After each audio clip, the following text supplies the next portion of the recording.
कारे लुटवा का कर रहल बारे? हाँ बहुते दिन बाद भेटैले हाँ ना भैया उ गइल रहनी खेत में कुछ धान उन पटावे आ तू रे छोटना।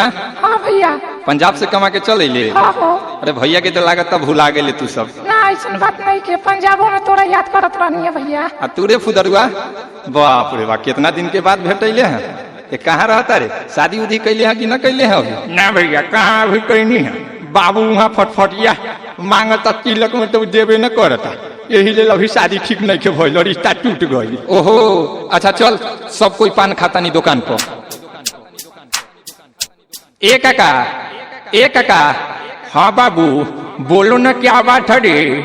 ए काका हाई इन्हें 2-3 गो पान मीठा लगा दो आ एगो जर्दा वाला बना दा मलाई मार के। अच्छा ठीक बा बाबू। अच्छा हैला पान तैयार हो गई छोआ मार के। रितेश भैया अरे बाप रे बाप न जाने का हो गई। अरे का भाई काहे खातिर ऐसे चिल्ला रहल बारे रे? ए भैया वहाँ अरे का वहाँ कुछ भइल बा का? मर्डर हो गई? केहू एक्सीडेंट कर गई का? नहीं भैया वहाँ भौजी के का भौजी के कुछ बताइबे तब ना का भौजी का कुछ भइल है? नहीं भैया वहाँ भौजी के शादी हो रहल बा। ए भैया शादी हो रहल बा। का शादी हो रहल बा? ना होके देव हम ऐसन ना होके देव।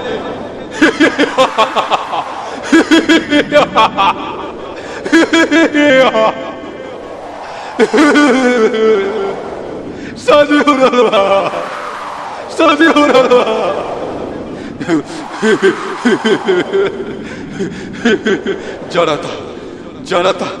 जरता ओकरा याद में आज भी दिल जरता। ना होके देव हम ऐसन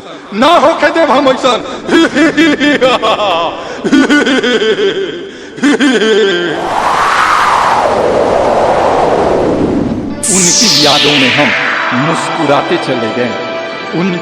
में हम मुस्कुराते चले गए। वो हमारी ही थी लेकिन आज पराई क्यों हो गई?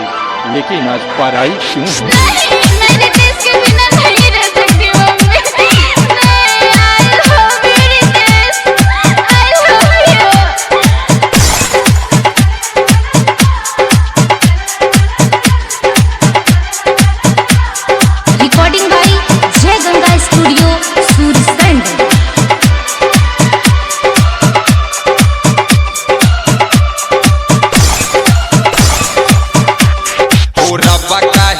प्यार भइल कि दोसरे से शादी होता। ओ रब्बा काहे प्यार भइल कि दोसरे से शादी होता। देखी शादी के ई जोड़ा हमारा दिल रोता। ओ रब्बा काहे प्यार भइल कि दोसरे से शादी होता। प्यार भइल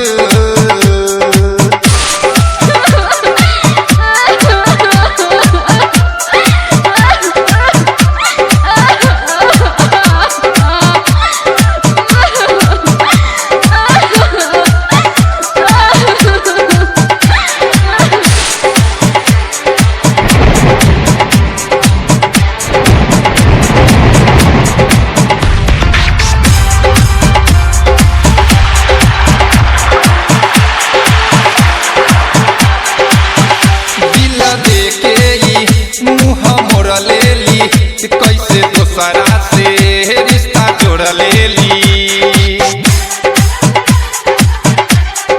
हाँ कबो मन करे हम फांसी डाली, कबो मन करे हम जहर खाली।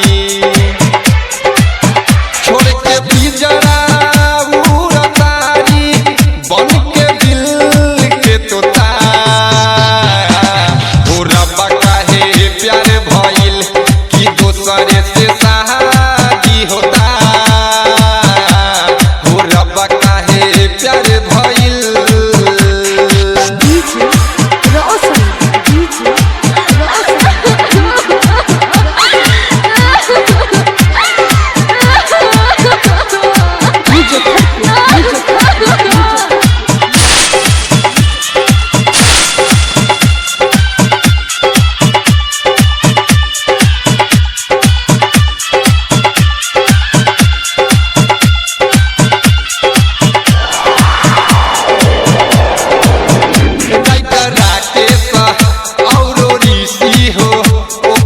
बिन जिंदगी कैसे गुजरी हो।